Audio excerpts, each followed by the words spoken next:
나갑시다. 할렐루야. 오늘 하나님 말씀의 제목은 야훼께서 큰 일을 행하셨다. The Lord has done great thing. 사람이 태어나 한평생을 살면서 해결하려고 아무리 몸부림쳐봐도 해결하지 못하는 것이 바로 죄의 문제입니다. 사람이 태어나면서 누구나 야훼 없이 죄성을 지니고 태어나는데 죄는 우리를 깊은 절망에 가둬놓습니다. 덴마크의 세계적인 철학자 케고르가 그래서 죽음에 이르는 병이라고 하는 책을 썼습니다. 그는 여기서 절망을 말하고 있는데 이 절망은 인간의 실존적인 절망, 즉 인간이 갖고 태어난 원죄에 대해서 다루고 있는 것입니다. 죄는 우리를 절망에서 헤어나오지 못하게 합니다. 죄의 문제를 해결해보려고 수많은 사람들이 몸부림을 쳐봤지만 결국 더 깊은 죄의 소용에 빠져서 헤매다가 세상을 떠나고 말았습니다. 이 세상 그 어디에도 죄의 문제를 해결해 줄 사람은 없습니다. 그러나 우리가 참으로 감사한 것은 우리 주 예수 그리스도께서 이 땅에 오셔서 우리의 모든 죄를 짊어지고 돌아가심으로 말미암아 우리에게 구원의 문을 열어주셨다고 하는 것입니다. 예수님 없이는 우리는 죄 가운데 살다가 죄 가운데 죽어갈 수밖에 없는 절망적인 존재입니다. 로마서 3장 23절은 말씀하시기를 모든 사람의 죄를 범하였음에 하나님 영광에 이르지 못하더니 성경은 말씀합니다. 모든 사람의 죄를 범하였기 때문에 하나님의 영광에 이르지 못하는 것입니다. 예수 그리스도만이 온 인류의 희망이 되시는 것입니다. 우리가 예수를 믿고 나면 죄악의 절망의 굴레를 버리고 주님 안에서 참된 자유와 기쁨과 평화를 누리며 살아갈 수 있습니다. 무엇보다도 예수를 믿고 난 다음 온 우주 만물을 지으시고 다스리시는 하나님이 우리의 하나님이 되셔서 우리의 영적 아버지가 되어주셔서 우리를 그 품에 안아주시고 주님의 사랑 가운데로 인도해 주신다고 하는 것입니다. 믿습니까? 아멘 할렐루야. 때때로 우리가 문제가 다가오고 어려움이 다가오고 나는 도저히 해결할 수 없는 그러한 깊은 고민과 절망에 빠졌을 때 우리 주님은 우리를 그 절망에서 건져주십니다. 아멘 할렐루야. 첫째로 절망에서 건져주시는 하나님, 첫째로 절망에서 건져주시는 하나님에 대해서 말씀드리기를 원합니다. 시편 126편 1절은 이와 같이 말씀합니다. 여호와께서 시온의 포로를 돌려보내실 때 우리는 꿈꾸는 것 같았도다. 이 말씀의 배경은 이와 같습니다. 하나님이 이 세상의 많은 민족 가운데 이스라엘 민족을 택해서 하나님의 백성으로 삼으셨습니다. 하나님의 놀라운 은혜를 베풀어 주셨습니다. 그래서 저들이 오늘날 팔레스타인 지역에 자리를 잡고 이스라엘 왕국을 세우게 되었고 사울, 다윗, 솔로몬에 이르면서 나라가 부강하고 번성했습니다. 그런데 풍요롭이 임하자 저들이 하나님께 등을 돌렸습니다. 우상을 숭배하고 죄를 짓고 타락했습니다. 그래서 솔로몬 왕, 다윗, 로보암 왕 때 이스라엘이 둘로 나누어집니다. 북쪽을 사마리아가 수도가 돼서 이스라엘이라고 부르고 남쪽을 유다라고 불렀습니다. 그것이 주전 922년입니다. 그리고 200년이 지나고 나서 이스라엘이 아수르에 의해서 멸망을 당하고 그 후 다시 한번 150년 지나서 주전 586년에 남왕국 유다가 바벨론에 의해서 멸망을 당합니다. 바벨론이 586년 완전히 남왕국 유다를 멸망을 시킬 때까지 세 차례에 걸쳐서 이 남왕국 유다를 침략해서 이스라엘 백성들을 붙잡아 갔습니다. 특별히 귀족들, 배운 사람들, 또 재능을 가진 사람들, 장인들을 데려가서 그들을 노예로 부리면서 그들을 통해서 필요한 것을 저들이 만들게 하고 또 그들로 하여금 본인들에게 기쁨을 가져다 주도록 음악을 연주하게 시켰습니다. 세월이 흘러 10년이 지나고 20년이 지나고 30년이 지나고 40년이 지났습니다. 포로로 끌려왔던 사람이 한 사람, 두 사람 세상을 떠나기 시작합니다. 50년, 60년 지났을 때 저들은 완전히 이제 우리의 희망은 끝났구나. 내 살아 상전 내 고향으로 돌아갈 갈 수는 없겠구나 탄식하며 세상을 거의 다 떠나게 되었을 때, 바벨론 왕국이 멸망하고 페르시아 왕국이 새로 등장하고 나서 갑자기 고레스 왕이 이곳에 포로로 끌려갔던 이스라엘 백성들, 그 후손들이 본국으로 돌아가도록 좋다 해서 성전을 좋다 하는 책령을 내린 것입니다. 아멘 할렐루야. 상상치도 못한 일이 일어난 것입니다. 믿습니까? 그래서 우리들이 꿈꾸는 것 같았도다. 그때 살아남은 사람들은 90세에 넘어서 나이가 많이 든 인생의 모든 희망이 다 사라진 백발 노인들, 그리고 자손들밖에 없었는데 갑자기 고레스 왕이 그런 칙령을 내린 것입니다. 아멘 할렐루야. 꿈에도 그리던 자기 나라로 70년 만에 돌아가게 된 것입니다. 시편 126편 2절은 말씀합니다. 그때에 우리 입에 웃음이 가득하고 우리 혀에는 찬양이 있었도다. 상상치도 못하는 일이 그들에게 일어난 것입니다. 10년이 아니고 20년이 아니고 70년 포로 생활하던 저들을 그냥 아무런 조건 없이 고레스 왕이 돌려보낸 것입니다. 믿습니까? 아멘 할렐루야. 하나님이 역사하신 것입니다. 누구도 내가 예수 믿고 이렇게 구원받아 복받은 삶을 살게 될 것이라는 것을 상상치 못했을 것입니다. 그렇지 않습니까 여러분? 제 가운데 태어나서 제 가운데 살다가 제 가운데 죽을 수밖에 없는 우리의 운명이었는데 어느 날 어느 때 하나님이 우리를 부르신 것입니다. 아멘 할렐루야. 너는 내 것이라고 부르신 것입니다. 내가 아는 가정에 태어나서 주님이 부르셨든지, 친구를 통해서 내가 부름받고 교회를 왔든지, 아니면 처음으로 내가 아는 사람을 따라와서 교회에 왔든지, 그것이 중요한 것이 아닙니다. 주님이 어느 때 우리를 부르신 것입니다. 불러서 주님 앞에 나와 예수를 믿게 하심으로 말미암아 내가 죄와 절망의 노예에서 벗어나 축복받은 하나님의 자녀가 된 것입니다. 아멘 할렐루야. 요한복음 1장 12절은 말씀합니다. 영접하는 자 곧 그 이름을 믿는 자들에게는 하나님의 자녀가 되는 권세를 주셨으니 이는 믿는 자들마다 하나님의 자녀되는 권세를 주셨다고 성경은 말씀합니다. 기대하지 못했던 놀라운 기적과 은혜와 축복인 것입니다. 꿈꾸는 것 같은 놀라운 일들이 우리에게 일어나는 것입니다. 아멘 할렐루야. 그러므로 우리의 인생은 감사의 일생이 되어야 됩니다. 나 같은 죄인이 구원받아 하나님의 자녀가 됐으니 감사합니다. 감사로 제사를 드리며 살아가는 우리 모두가 되어야 합니다.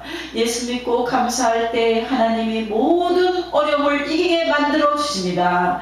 나 같은 죄인이 구원받은 그 놀라운 은혜에 대해서 임마누엘 하나님을 감사하고 찬양할 때 하나님께서 하늘문을 여시고 큰 복을 내려주실 것입니다. 아멘 할렐루야. 저는 어릴 적에 초등학교 때 아주 조그만 때죠. 시골에서 살았는데 교회를 나갔어요. 4살인지 5살인지 아무튼 교회를 일찍 나갔어요. 저희 언니가 예수님을 너무 잘 믿었어요. 옛날에 농사를 많이 짓고 좀 이렇게 잘 사는 가정이었는데, 그러니까 일할 것이 너무 많으니까 엄마가 저희 언니한테 이 일을 다 해라 이렇게 맡기면 저희 언니는 잠을 안 자고 밤새도록 일을 했대요. 왜 그러냐 하면 교회 가고 싶어서. 그런데 그 언니를 따라서 우리 교회가 가까이 동네에 있었는데 열심히 나갔어요. 근데 누가 선도했는지 모르겠어요. 우리 언니인지 누구인지. 아무튼 교회 가는 게 너무 좋아요. 좋아서 가고 이제 커서도 가고. 근데 좀 컸을 때는 교회를 제가 좀 밤만 되면 무서움 타는 게 있었어요. 그 교회를 열심히 눈을 감고라도 가는데 집에 올 때는 집에를 좀 막 못 오는 그런 때가 있었어요. 그러면 무서움 타는 친구가 데려다주고, 그러면 제가 또 그 친구도 집에 데려다주고, 그러다 보면은 밤이 많이 이렇게 지나가는 그런 일도 있었고, 아무튼 교회라는 것이 너무 좋아서 저는 그리고 중학교 막 고등학교 다닐 때도 어린데 구역 예배는 어른들만 드릴 때였는데, 저는 막 주일 예배, 수요일 날 어른 드리는 수요 예배, 목요일 날은 어린이 드리는데 제가 어린이니까 어린이 예배, 또 금요일이면 또 구역 예배 드리는데 다 따라다니면서 예배를 드렸어요. 예배가 얼마나 좋던지, 교회 가는 게 얼마나 좋던지. 저는 그때는 거기는 시골이니까 목사님, 안기식 전도사님 계셨는데요. 전도사님이 알아줘도, 선생님이 알아줘서도, 누가 알아줘서가 아니에요. 제가 그냥 그렇게, 지금 생각하니까 성령님께서 저를 그렇게 인도하신 걸 믿습니다. 그때는 몰랐어요. 그냥 교회 가는 게 좋고 예수님의 이름으로 모이는 곳에 가는 게 좋고 좋아서 그냥 막 따라다녔어요. 지금 생각하니까 너무 감사하고요. 그리고 또 하나 생각나는 것은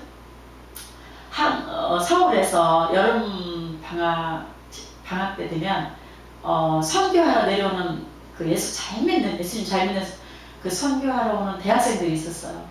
그런데 그들이 여름방학 때면 내려와서 우리들을 가르치고 막 목욕도 시켜주고 막 내과 같은 데 데려와서 막 그러는데 어떤 멋진 여자 선교하는 대학생이 제 눈에 딱 들어왔어요.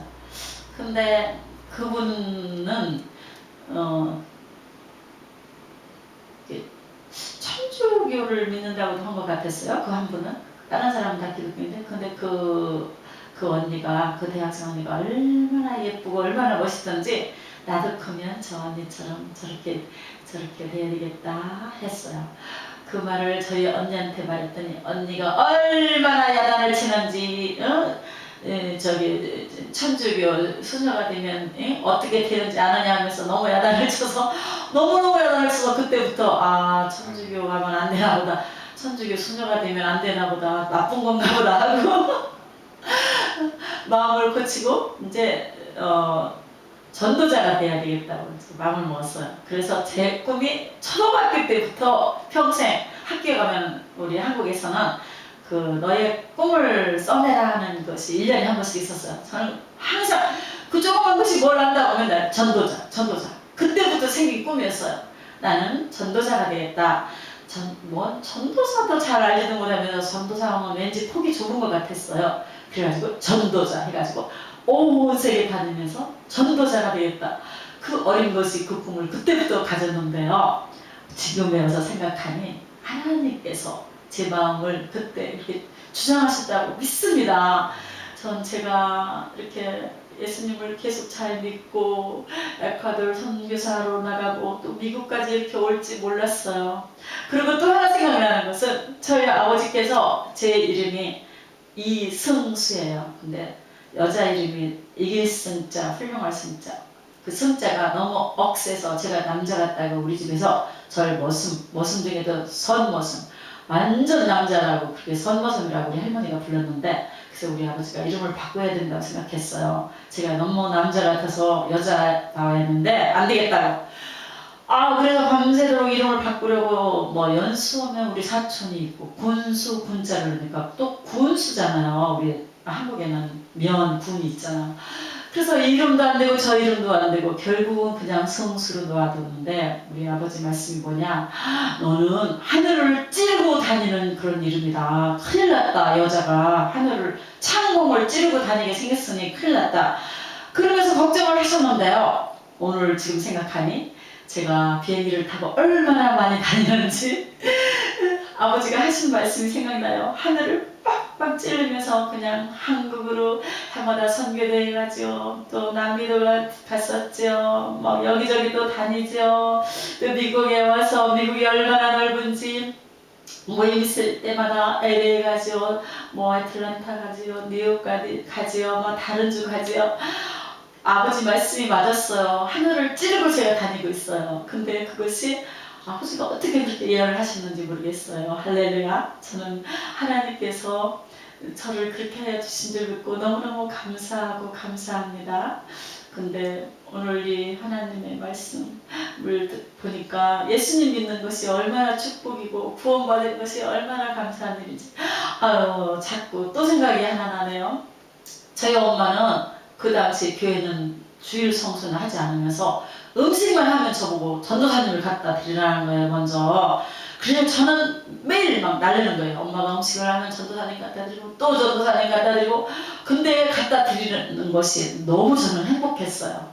어디 가서 무엇을 빌려와라 하면서 그건 전 싫어했어요. 가기도 싫어했는데 뭘 갖다 주라 하면 이게 왜 이렇게 좋은지 지금 생각하니까 저희 엄마가 예수님을 믿고 있었어요. 나중에 안 사실인데 제가 태어나기 전부터 옛날부터 서울에서 선교사 할머니가 그 시골에 와서 전도를 해가지고 그때부터 모두가 하나님을 벌써 예수님을 믿고 있었어요. 그렇기 때문에 그 마음속에 그 신앙이 있었기 때문에 그렇게 음식만 하면은 먼저 우리 가족들 먹기 전에 전도사님을 갖다 드리라고 그것도 저한테 항상 시키는 거예요. 그래서 전도사님을 늘 갖다 드렸는데 오늘날 생각하니까 그 하나님을 섬기는 마음, 주의 종을 섬기는 그 엄마의 마음이 너무 아름다웠고 그래서 그러나 우리 엄마의 자녀들이 저희 큰아빠도 목사님이 되고 저도 저희 남편도 또 오늘날에 이렇게 목사 되고 선교사가 되고 또 저희 남동생도 선교사가 되고 너무 감사하고 감사해요. 간증할 것이 많은데 오늘은 여기까지만 해야 되겠네요. 할렐루야. 하나님께 영광 돌립니다. 하나님 아버지 감사합니다. 그리고 둘째로 큰 일을 행하신 하나님.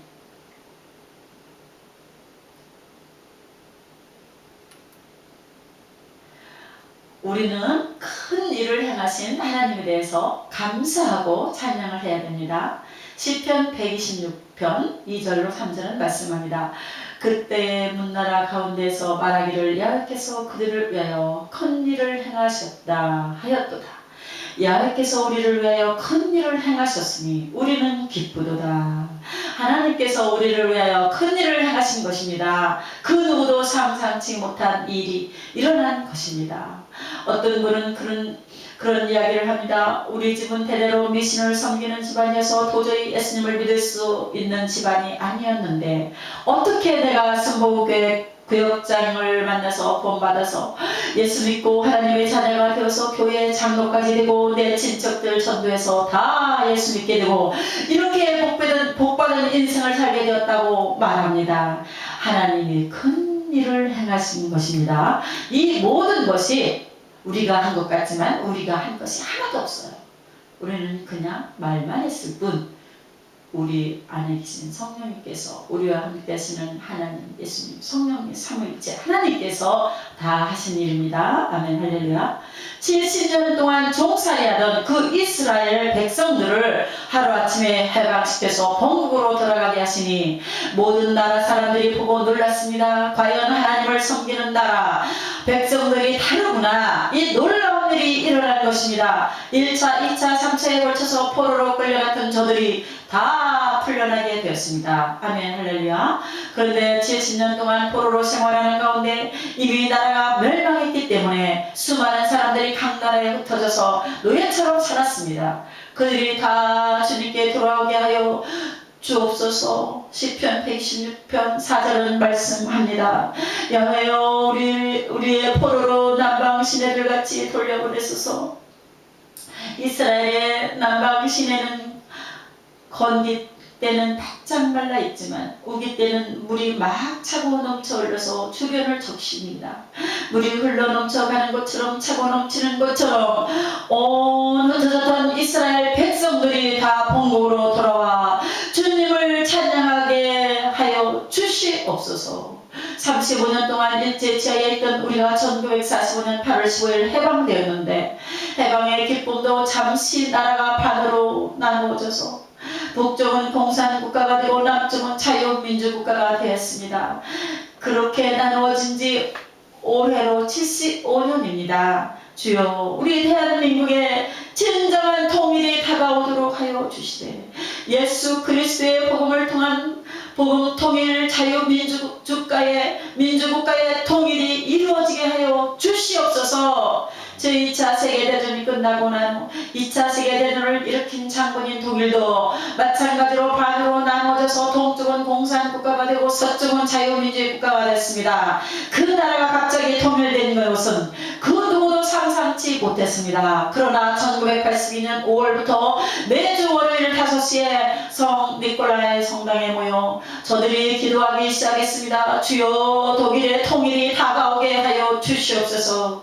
우리 같은 민족이 헤어진 지 벌써 수십 년입니다. 40년이 지났습니다. 우리를 하나 되게 하여 주시옵소서. 하나 되게 하여 주옵소서. 7년 동안 기도하고 또 기도했더니 1989년 12월에 베를린 장벽을 와르르 무너뜨리고 독일이 하나 되게 만들어 주신 것입니다. 아멘, 할렐루야. 이와 같은 놀라운 일들이 우리 대한민국에도 일어나게 하여 주시옵소서. 하나님 아버지 믿습니다. 우리가 생각하면 도저히 김일성, 김정일, 김정은 될 것 같지 않습니다. 그러나 능치 못하시는 하나님께서는 능히 하고도 남음이 있을 줄로 믿습니다. 아멘, 할렐루야. 예레미야 33장 2절은 말씀합니다. 이를 행하시는 야훼, 그것을 만들며 성취하시는 야훼, 그의 이름을 야훼라 하느니가 이와 같이 이루시도다. 할렐루야. 주님의 일을 행하시고 그 일을 만드시고 성취하시는 것입니다. 주님께 맡기고 믿고 의지하고 기도하고 나아가면 반드시 주님의 나라에 놀라운 기적이 일어나게 될 것입니다. 아멘, 할렐루야. 우리가 우리 인생의 운전대를 치고 운전하는 것 같지만 우리 인생을 주관하시는 주님이 우리 운전대를 딱 붙잡고 우리의 길을 인도하고 계신 것입니다. 아멘, 할렐루야.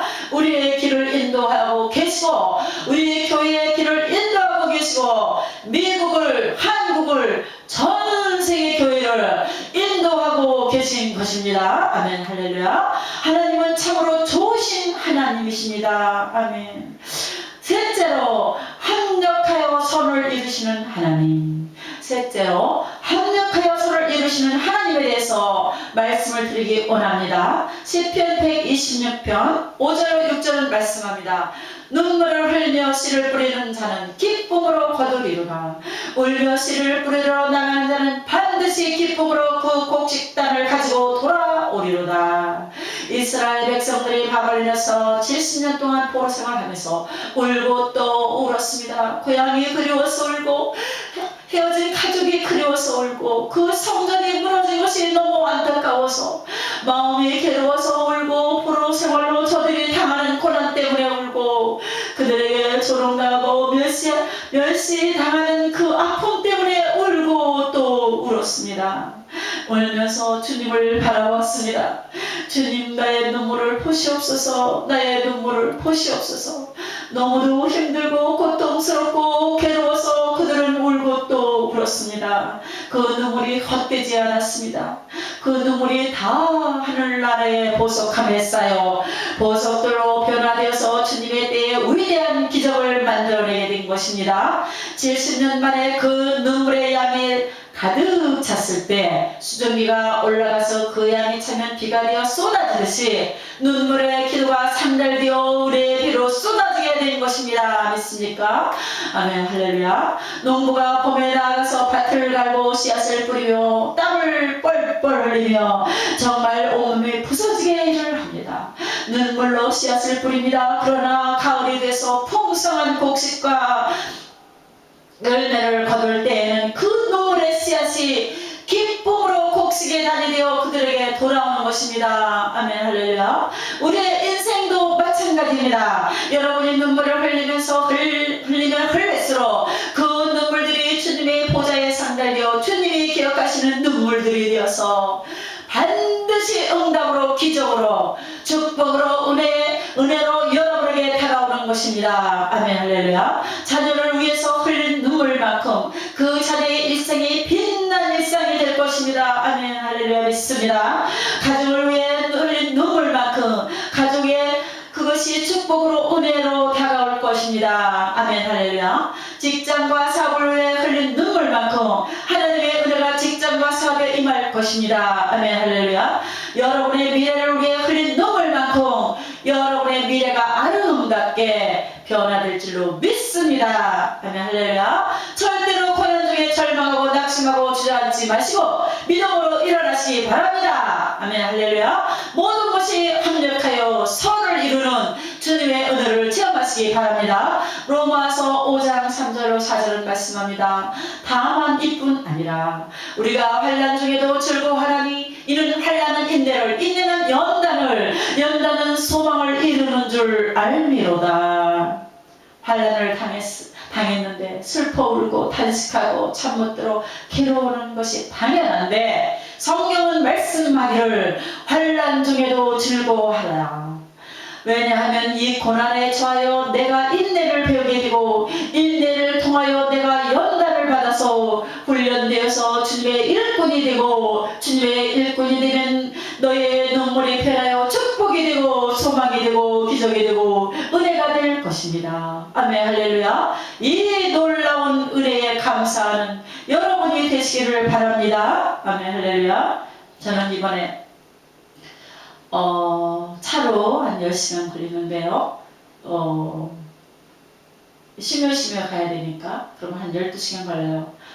펜실베니아 피츠버그 저희 아들 집에 다녀왔는데요. 저는 이번에 갈 때 그전에는 무조건 뭘 좋아하나 이런 걸 준비해가지고 가고 막 자녀도 보고 막 손주도 보고 막 기쁨으로 막 갔는데 이번에는 제가 생각을 바꿨어요. 아니야. 이 가는 것도 하나님의 뜻에 하나님께서 원하는 그래 이게 아들을 보러 가는 것이 아니야. 열심히 선교하는 또 열심히 있던 우리 보스 순복음교회로 기도하며 정말로 크게 많이 선교하는 우리들의 선교 후원자들을 지금 우리가 선교하러 가는 거야. 이런 믿음을 가지고 우리 김현진 담임 목사님과 함께 그곳에 갔어요. 가서 그들을 대할 때나 그들이 좋아하는 몇 가지 요리를 할 때도 이것은 이들을 선교하기 위해서 이들을 선교 후원자들을 대접하기 위해서 내가 지금 선교하는 마음으로 하는 거야 하면서 열심히 하고 또 손주들을 보면서 너무 행복했고 그저 그냥 하나님께 감사하고 감사하는 마음으로 매사에 했어요. 그런데 제가 집에서 요리를 많이 안 하거든요. 근데 거기서 열심히 죽도록 힘이 들어도 온 죽음을 다해서 열심히 했는데 아마 너무 지나치게 하나님이 원치 않는 아마 일을 했는지 요리를 하는데 그 스팀에 어떻게 싹 제 손이 스쳐갔는데 손이 됐어요. 그래서 이거는 하나님께서 원치 않는 오버쿡을 했나 보다. 내가 이 정도까지만 했어야 하는데 너무 많이 이들을 섬긴다고 내가 하나님의 뜻에 어긋나게 오버했나 보다. 너무 넘치게 내가 몸을 혹사했나 보다. 그래서 그걸 깨달았고 또 집에 올 때 했어요. 별로 배도 안 고팠는데 이제 우리 목사님이 아침을 먹어야 되겠지? 점심을 먹어야 되겠지? 그래서 이제 버거킹에 들어갔어요. 그래가지고 시켰는데 와퍼를 시키고 스프라이트를 하나 시키고 또 뭘 시키고 핫커피를 하나 시켰어요. 그랬는데 그것을 제가 이렇게 들면서 커피 커버가 열려가지고 뚜껑이 열려가지고 손을 좀 댔어요. 그래서 성주지에 가서도 같은 팔인데요. 화상을 입고 또 여기서 또 손 화상을 입고 이 커피 또한 내가 괜히 스프라이만 시키면 되는데 커피를 괜히 시켰나봐. 이것도 하나님이 원치 않는 것이었나봐. 아니 저도 모르게 하나님 이런 일이 왜 자꾸 일어나죠? 하는 가운데 제가 깨달았어요. 그래서 이제는 다음부터는 일을 하는 것도 그곳에 가서 너무 잘하려고 하지 말고 내가 적당히 하나님이 시키는 것만 하고 너무 그 죽도록 힘들게 하지 말고 그래도 하나님이 다 역사하시니까 그리고 무엇을 시켜서 먹을 때도 내가 괜히 저 집 팔아준다고 쓸데없이 사지 말고 내가 꼭 필요한 것만 하자. 그걸 깨달았어요. 아니나 다를까 우리 아들이 막 야단쳤어요. 아유 엄마는 그냥 그 몇 가지만 하면 되지 왜 그렇게 뭐 이것저것 가지고 와가지고 그렇게 하냐고 사 먹어도 되고 쉽게 이렇게 해 먹으면 되는데 그래서 그렇구나 하나님 뜻이 아니었구나. 그래서 다음부터는 그래 내가 쉽게 할 수 있는 몇 가지만 하고 좀 즐겁게 기쁘게 힘들지 않게 갔다 오자. 하나님이 하라는 거 하면 그건 쉽더라고요. 그래서 이게 쉽게 사는 것 같지만 그 하는 모든 것이 주님이 원하는 것을 할 때 아무리 어려운 일도 어렵지가 않게 아주 재밌고 쉽게 해주시는 것을 깨달았습니다. 여러분도 많이 그런 일이 있었을 줄로 믿습니다. 그래서 앞으로는 괜히 억지로 힘들게 몸을 혹사하며 그것이 하나님의 뜻이 아니라는 것을 알아서 그렇게 살지 않으려고 해요. 그냥 기쁘고 즐겁게 하나님이 시키는 것만 하면 하나님이 나머지 일은 더 넘치게 다 해결해 주심을 저는 깨달았고 앞으로도 그리해 주실 줄로 믿습니다. 그리고 우리 모두에게 로마서 8장 28절에 복된 말씀을 주십니다. 우리가 알거니와 하나님을 사랑하는 자 곧 그의 뜻대로 부르심을 입은 자들에게는 모든 것이 합력하여 선을 이루느니라. 할렐루야. 모든 것이 합력하여 선을 이루느니라 믿습니다. 저도 이번에 선교 펜실베니아 피스버그 그 선교지에 가서 선교하면서 깨달은 것이 많습니다. 쓸데없이 하나님이 원치 않는 제 몸을 혹사하지 않기로 하나님이 하라는 것만 하면 그저 나머지는 하나님이 다 알아서 해주신다는 것을 깨닫고 앞으로 그렇게 살기를 원합니다. 모든 것이 합력하여 선을 이루느니라. 모든 것이 합력하여 선을 이루느니라. 그 어떤 여러분의 삶 속에 상처도 고통도 괴로움도 그것이 이유 없이 지나가는 것이 아니라 나중에 그것이 다 어우러져서 아름다운 하나님의 작품으로 변하여 여러분에게 영광된 미래가 다가오게 될 것입니다. 아멘 할렐루야. 그 어느 하나 우연한 것이 없습니다. 그것들 하나 여러분이 당하는 실패와 상처와 고통과 괴로움이 그냥 우연으로 지나가는 것이 아닙니다. 고난은 축복입니다. 예수님의 십자가 고난이 예수님을 따르는 저들에게는 절망이었지만 고난 후의 부활을 통해 저들에게 영원한 희망이 되었다는 것을 잊지 말아야 합니다. 우리에게 십자가는 고난이지만 동시에 축복입니다. 아멘 할렐루야. 십자가를 더욱 사랑해야 될 것은 십자가를 통해서 우리의 절망이 깨어지고 죄와 저주가 사라지고 주님의 은혜와 축복이 임하기 때문입니다. 아멘 할렐루야. 이 땅에 와서 최초로 순교한 개신교 선교사 토마스 선교사를 소개합니다.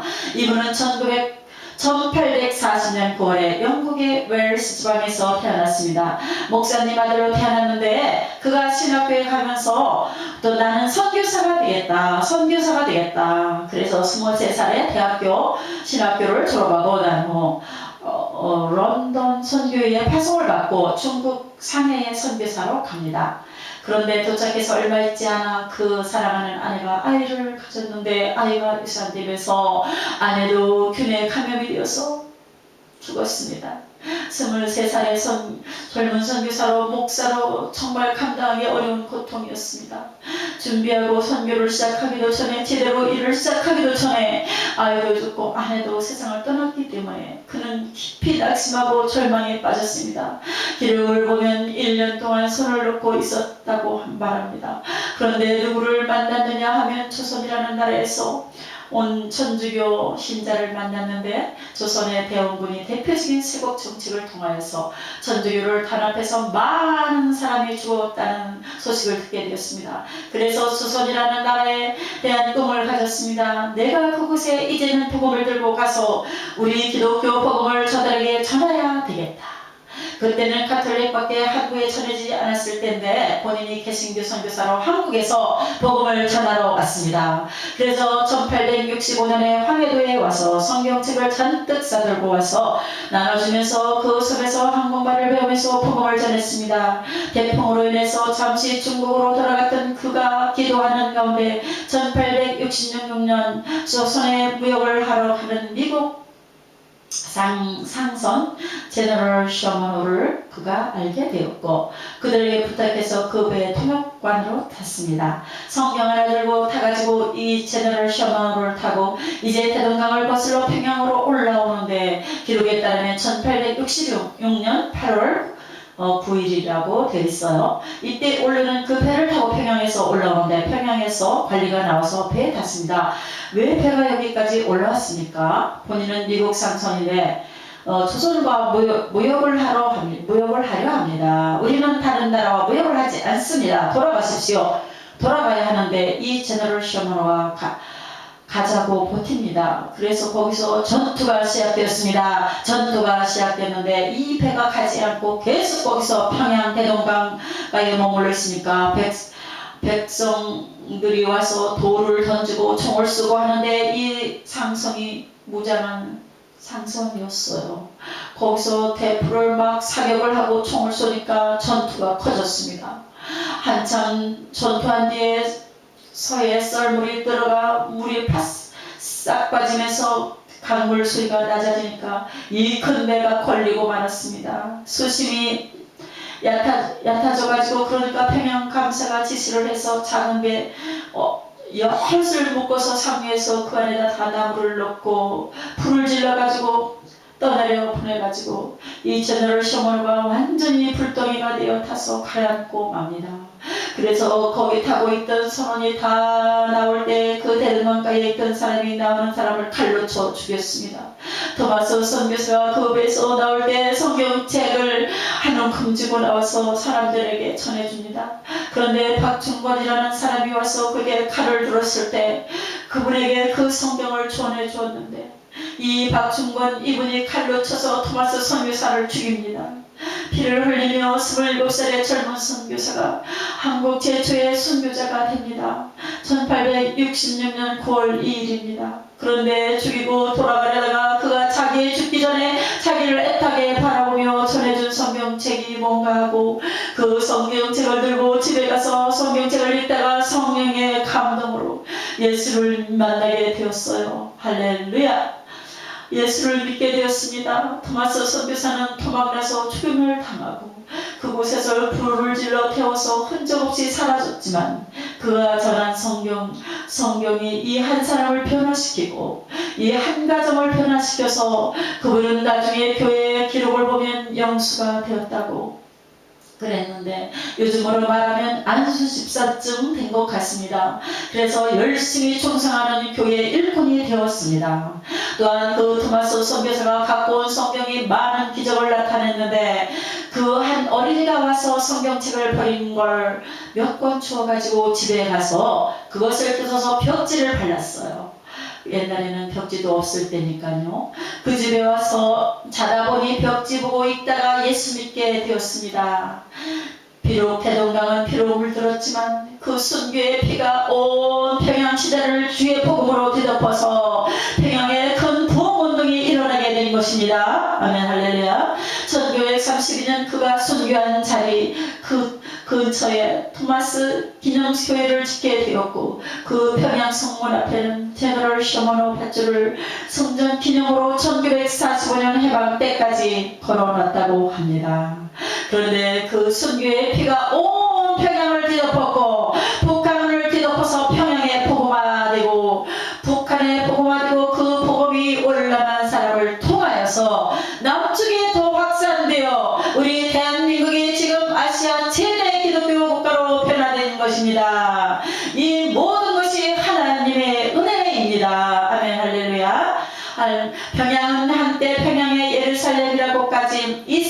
예루살렘이라고까지 불리었고 초대 교구인 터툴리아는 순교자의 피는 교회의 씨앗이 되고 교회는 순교자의 피를 먹고 자란다라고 말한 바 있습니다. 토마스 선교사의 피 같은 수많은 선교자 피를 먹은 한국 교회는 울창한 숲을 이루어 많은 열매를 맺는 아시아 최대의 기독교 국가가 되어서 복음을 세계 만방에 전하고 있는 것입니다. 아멘 할렐루야. 한 사람은 죽었지만 그 죽음이 이 같은 위대한 결과를 가져오게 된 것입니다. 고난은 고난으로 끝나는 것이 아닙니다. 고난 후에 다가온 위대한 축복이 여러분을 기다리고 있습니다. 절대로 낙심하지 말고 포기하지 말고 주저앉지 말고 믿음의 주여 온전히 하시는 주님만 꼭 붙잡고 고난의 때에 환난의 때에 믿음으로 전진하는 전진 또 전진하여 위대한 하나님의 축복을 받아 누리는 여러분 모두가 되시기를